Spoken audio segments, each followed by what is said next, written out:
So Frank Warren does an interview on Boxing Social where he speaks on Tyson Fury and the Deontay Wilder fight being delayed. And Frank Warren is adamant when he says that is not going to happen. He says that Tyson Fury is not going to sit around on his ass and wait for that. And he's referring to a statement that Bob let slip out of his mouth. One point directly is seeing how Bob is basically moving and talking to his own beat and rhythm. He's not going by what anybody else is saying. He's going by what's best for Bob. Frank Warren says that that's not going to happen at all.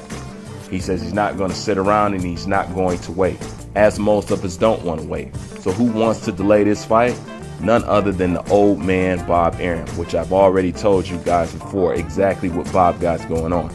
Bob is one greedy, excuse my language, fucker, you know, and he doesn't seem to want to take the downside or be the one receiving less money. He wants to maximize at all costs. It has also been said, and rightfully so, that Joshua is not interested in a fight with Tyson Fury without the WBC belt, which raises the ultimate question when we're dealing with somebody like Dillian Whyte. Now, I said before, I don't really see this playing out as far as Dillian Whyte being able to fight Tyson Fury, and it looks like Tyson Fury will drop the belt. But if Tyson Fury drops the belt, AJ has already said that he's not interested in the fight with him at all. So Frank Warren goes on to say that at the end of the day, Tyson Fury wants to fight Deontay Wilder, and then he wants to go fight Anthony Joshua.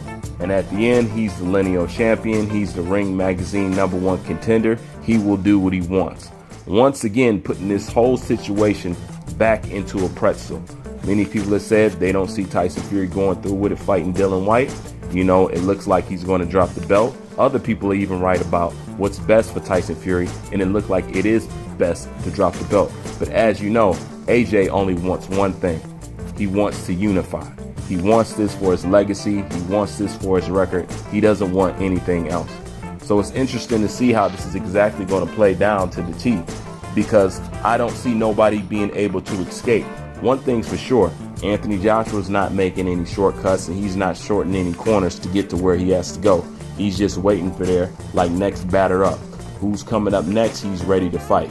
The interesting thing is to see what the WBC will allow Tyson Fury to do and what Tyson Fury will do himself.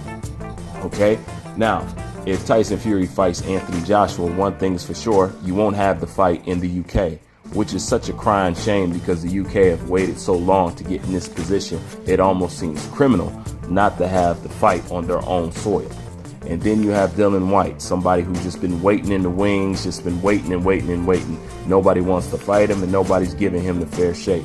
Where does that place him, and what should you do with him? It's almost like Dillian Whyte is nothing but a thorn in people's side at this point.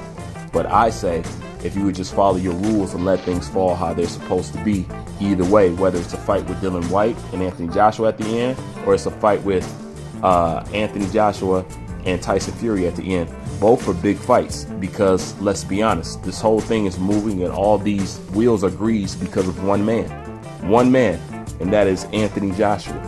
None of this stuff would be big. Nobody even considered, nobody even really cared about the heavyweight division until this man came on the scene. So at the end of the day, Anthony Joshua is the one who makes these fights.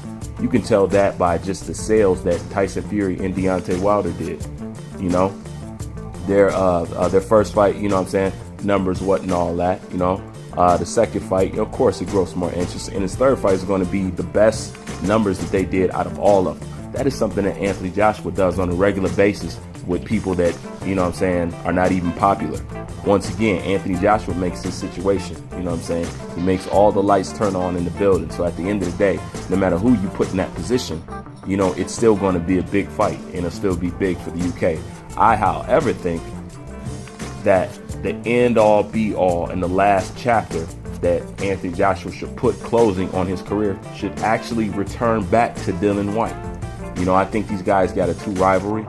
I think these guys got a good rivalry together. I think they make good dancing partners. They make good. They make good for press conference. And at the end, if these two fight, you can have this fight on UK soil. You won't have a problem with that at all. But like I said, this whole situation is just tied up in one big giant pretzel, and it's interesting to see where we move from here. That's all I got for now. Bruce Vane, I'm out.